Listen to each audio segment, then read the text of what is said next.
Hamjambo ndugu yangu, leo tutazungumzia faida ya kupanga nyumba na kununua nyumba. Nani mwenye ana faida zaidi ya mwenzake kati ya mtu mwenye amepanga na kununua? Namba yangu ya simu hapa juu. Kwa majina naitwa Adolf Mbula. Sawa. Kama kutakuwa na swali yoyote utanipigia simu, nitakusaidia. Mtu ambaye ameishi Marekani miaka 10, sawa? Umeishi kwenye nyumba ya kupanga, na mtu mwenye ameishi Marekani miaka 10 ameishi kwenye nyumba yake ya kununua.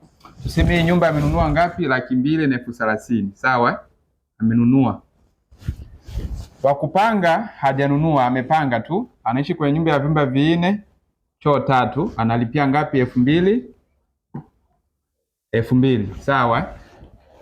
Na mtu wa kununua anaishi kwenye nyumba yake ya vyumba 4, choo 3, analipa ngapi? 2,200, sawa? Tukijumlisha 10 kujumlisha 12, miaka 10 jumlisha 12 tunapata 120 hapa. Ukijumlisha 120, 2,200 kwa mtu ambaye manunua unapata 2,64,000, sawa?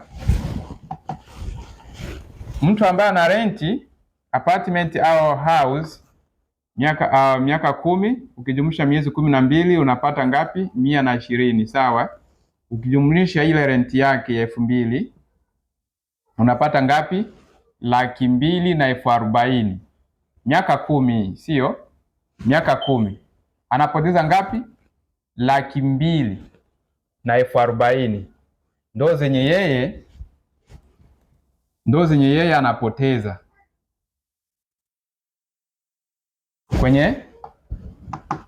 kwenye miaka 10. Tukija kwa mtu ambaye amenunua, huyu anapoteza ngapi? 2,64,000, sawa? Hapa tutasema kweli kutakuwa interest ya benki. Atakuwa kwenye hizi pesa ambazo analipia muko interest ya benki, yani muko faida ya benki, sawa?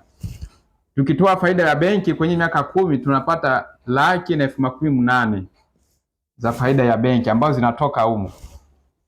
Kwenye mkopo wake ndio ile principal hii hapa. Kwenye mkopo wake wa nyumba ameshapunguza ngapi? 84,000 kwenye miaka 10, sawa? Mabaki kwenye hii nyumba tukipunguza ngapi hapa?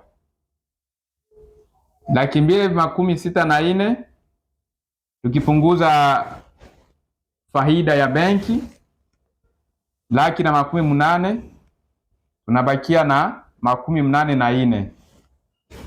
Mabaki 146, 146,000, sawa? Ndio mabaki yenye inabakia hapa kwenye principal yake ya nyumba.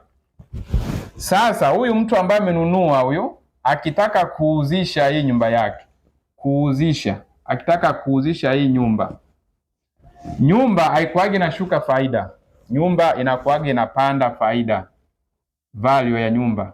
Kinunua nyumba lazima unakuta inakuagi inapanda kwa sababu market zinapandaga. So na hapa tena atakuwa amefanya vitu vingi, atakuwa ameisha karibisha vitu zaidi. Ameshaongeza nyumba, ameshabadilisha ndani vitu ambavyo alivyovikuta, labda alikuta carpet, ametia ile floor. So atakuwa tayari hapa amefanya mabadiliko zaidi ya vile alivyokuta nyumba. Nyumba yake imepanda value. Katika miaka 10 anataka aiuzishe 300,000. Naona? Anataka kuuzisha hii nyumba 300,000 na hapa benki inabaki na mdai ngapi? 1,46,000. Sasa tukipunguza hizi pesa humo tuone faida yake basi. Wacha tuvute hii. Amefikia muda wa kuuzisha nyumba yake. Sawa, nyumba yake anauzisha 300,000.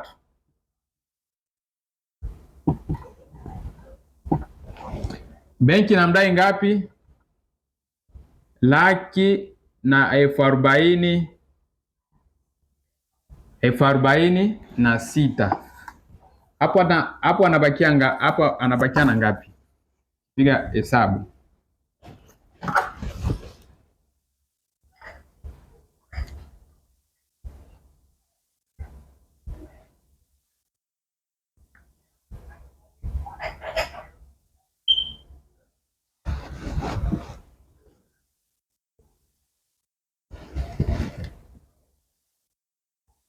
Ukipunguza hiyo 1,100,000 na 46,000 ambayo ndo amebakiza kwenye nyumba yake,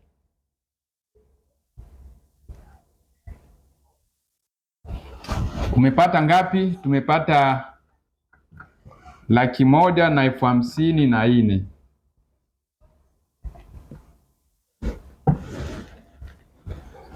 Unaona, huyu mtu amefaidika ngapi? 1,100,000 na 54,000 akitaka kuuzisha hii nyumba yake baada ya miaka 10.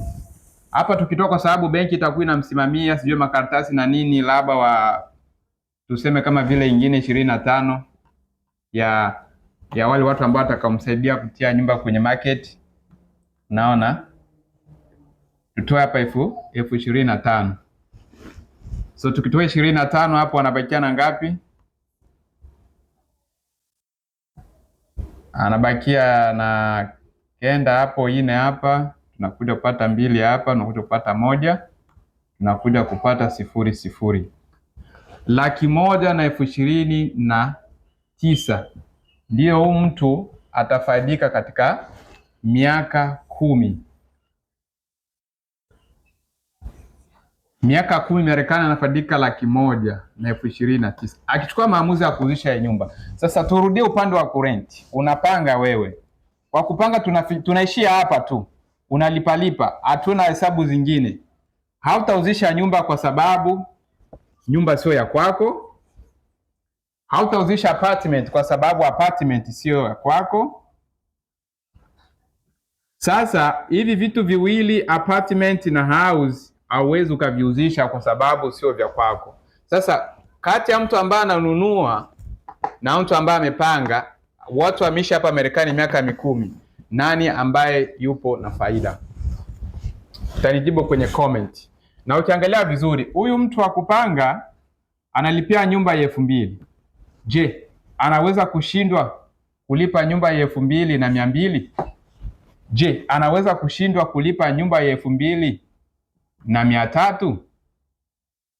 Jibu nakuja hapana, kwa sababu ukiangalia zenye anapoteza, zenye anagharamia vitu vingine ambavyo vina maana, vinaweza vikasaidia kulipa hiyo 300 ambayo anakimbia eti house kuko pesa nyingi, house kuko pesa nyingi. Sasa huu ndio utofauti ambao uko hapo.